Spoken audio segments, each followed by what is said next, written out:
but maybe there are some more things to be said about that. I mean, look, excellent player, but I mean, like, we sometimes talk about Saquon Barkley as if he's this sort of transcendent guy. Like, he's in year 7.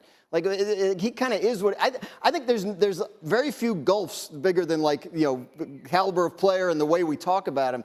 Like, it's a running back. Like, you don't have to go pay $12, $13 million a year for a running back. Like, the idea that he was going to transform them into a Super Bowl team, like, he's a really, really, really good player. But right now, what he's done in Philadelphia so far is he's had a monster game week 1. He cost him a game in week 2. Certainly not what they were expecting he's got to make the play. He has to make the play. There's a lot of pressure on him in Philadelphia. And there's no doubt.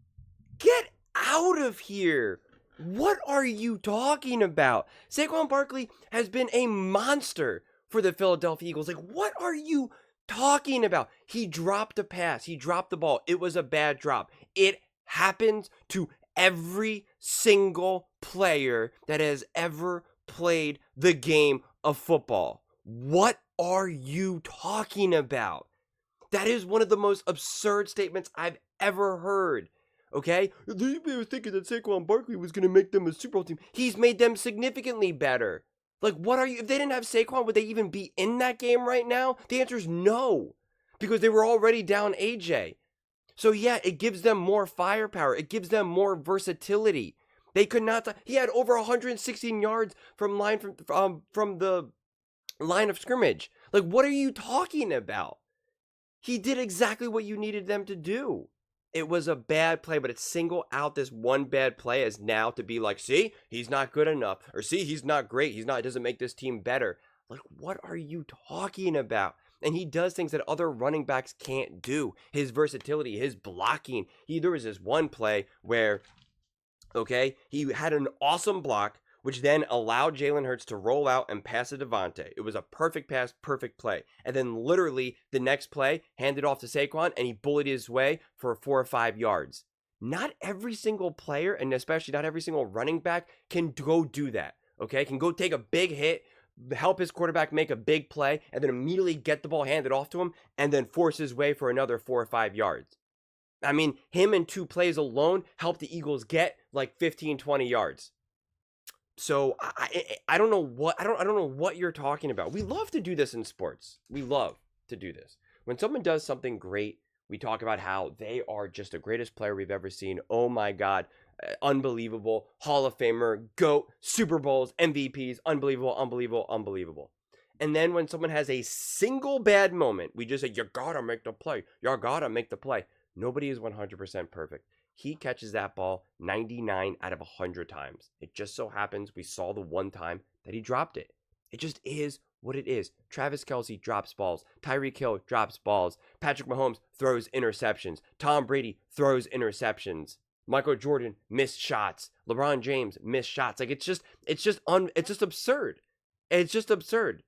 This is the talk that people who just really never played sports and don't understand how these things go.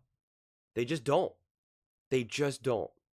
It just is what it is. Do you want him to be able to catch that ball in that moment? Absolutely. Absolutely. But to just be like this whole no nonsense, no excuses, you gotta make the play, that's just lazy commentary.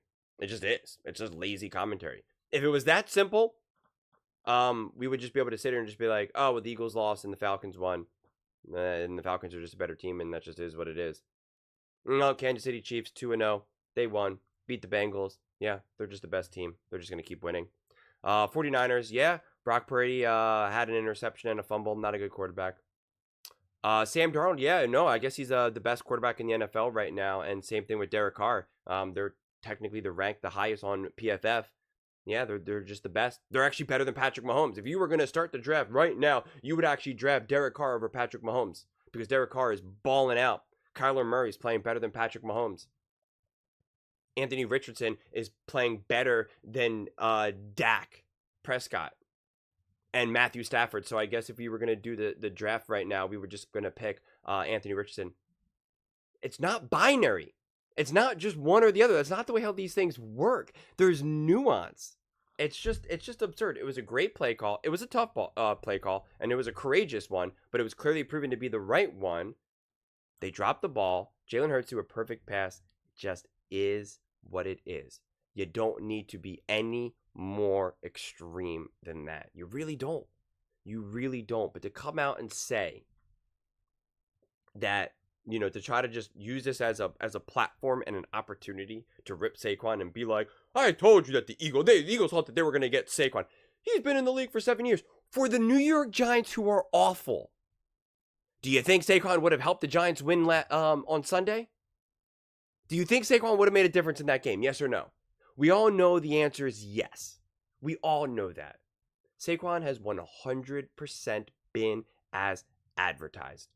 100%, no question about it. So to try to reject that in a just a bad moment in a so far pretty flawless two games for Saquon with the Philadelphia Eagles, it's just low. Honestly, it's just low. And I think people take pride in it to be like, we're the hard media. We hold people's feet to the fire. Well, then be accurate, okay? Be accurate.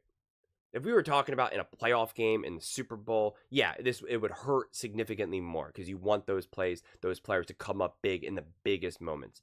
This just is what it is. That's all I can kind of keep saying. It just is what it is. Patrick Mahomes throws interceptions.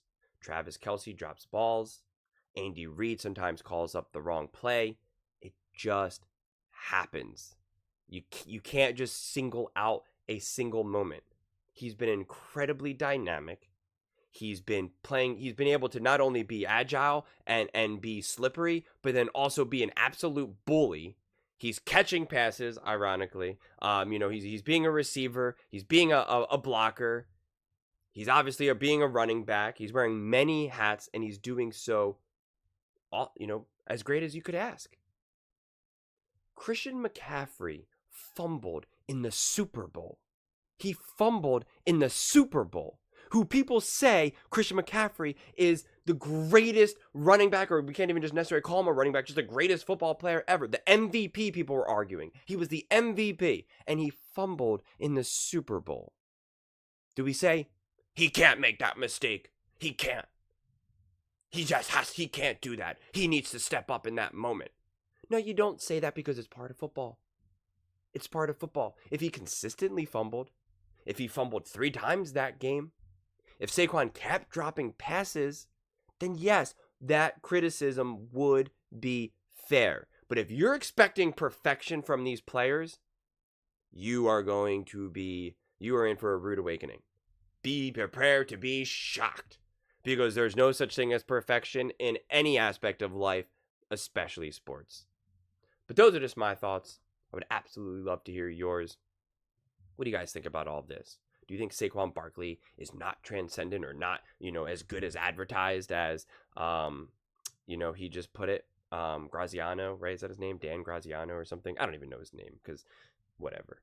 Let me know in the comments below. I read every single comment. So whether you agree with me or disagree with me, either way, let's get in some discussions. Let's get in some fights. But ultimately, let's just have some fun. And please do consider subscribing. We are building an amazing community here, and I would absolutely love to see you part of it.